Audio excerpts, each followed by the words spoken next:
Second year high school at wala naman akong magawa, kundi ang titigan siya. Si Diana, the most prettiest girl I ever saw. It's been a year nung una ko siyang makita.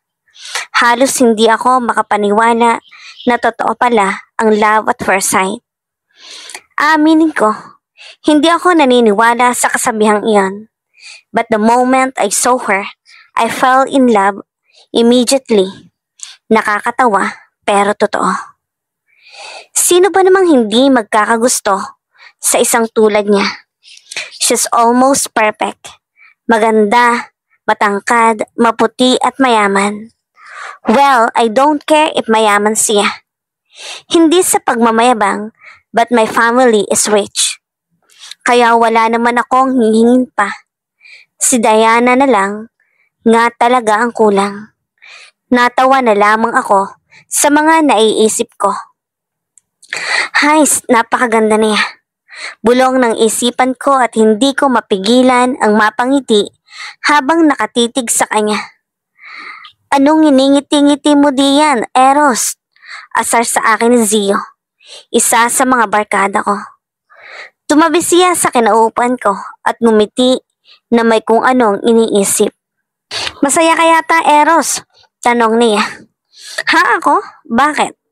May dahilan ba para maging malungkot? Tanging sagot ko. At nanliit ang mga tingin niya sa akin. At bigla na lamang niya akong siniko at kinikilig sa tabi ko na para bang baliw. It's because of her, right? Pangising sabi niya sa akin at sabay turo sa kinatatayuan ni Diana. Sa gulat ko ay binaba ko agad ang kamay ni Zio at dahil isa siyang masamang kaibigan ay tumawa siya ng napakalakas. What are you laughing at, Zio? I exclaimed. Baka makahalata siya sa ginagawa mo, I added. See? So, I was right? Ngisi niyang muli. Hindi ko na lamang siya pinansin pero dahil isa siyang masamang kaibigan, isinigaw niya ang pangalan ni Diana. Diana, sigaw niya.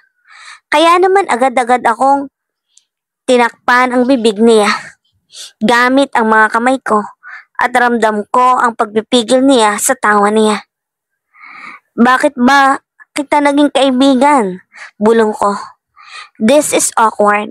But there's nothing more awkward when I notice that Diana is staring at our direction.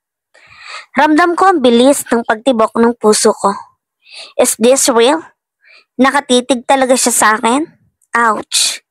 Bigla na lamang akong napasigaw ng kagatin ni Zio ang kamay ko at muling tumawa na parang walang katapusan. What? Napahinto ako sa narinig kong tawa. It's not from Zio, kundi kay Diana. Napatingin ako kay Diana and she is laughing while looking at us. Nagtama ang mga mata namin at bigla siyang ngumiti nang di ko inaasahan. Halos matunaw na ata ako sa nakikita ng mga mata ko ngayon. Totoo ba ito? Am I in heaven and she's the angel? Wala na atang sasaya pa sa araw na ito. Well, magkaiba kami ng room ni Diana. Kaya I never had the chance na kausapin siya. Pero ngayong nginingitian niya ako, ibig sabihin ba nito may chance na magkausap kami?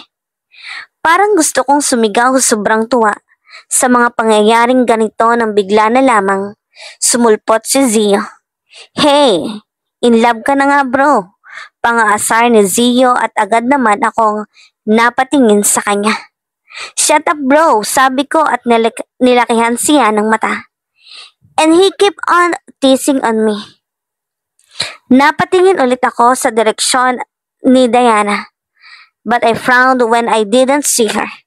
Umalis na siya nang hindi ko man lamang namamalayan. Napabuntong hininga na lamang ako.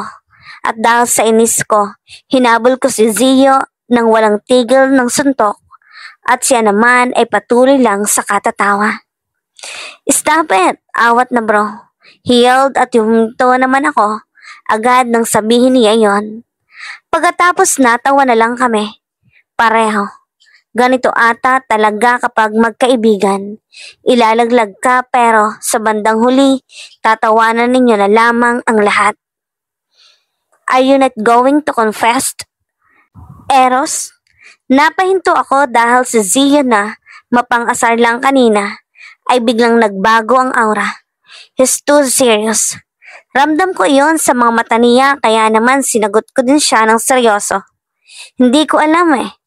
She's too perfect for me, bro. And what if she don't like me? Sagot ko. Bakit hindi mo siya tanungin nang malaman mo? Agad niyang sabi at bigla akong napaisip. Paano kung tinanong ko nga siya? May posibilidad kayang maging kami?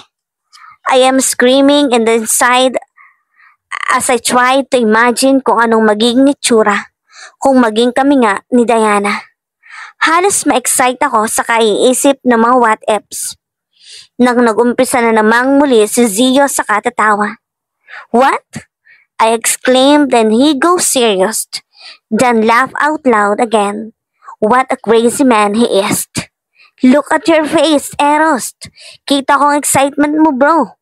Tawa niya and I realized na yung mga seryosong tanong niya kanina ay parte ng kalokohan niya. He is really an evil.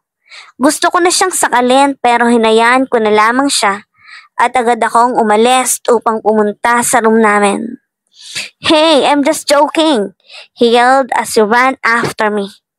At napangisi naman ako sa hitsura niya habang tumatakbo papalapit sa akin. Hay nako, kung hindi ko lamang siya kaibigan, tiyak na mabubugbog ko siya nang wala sa oras.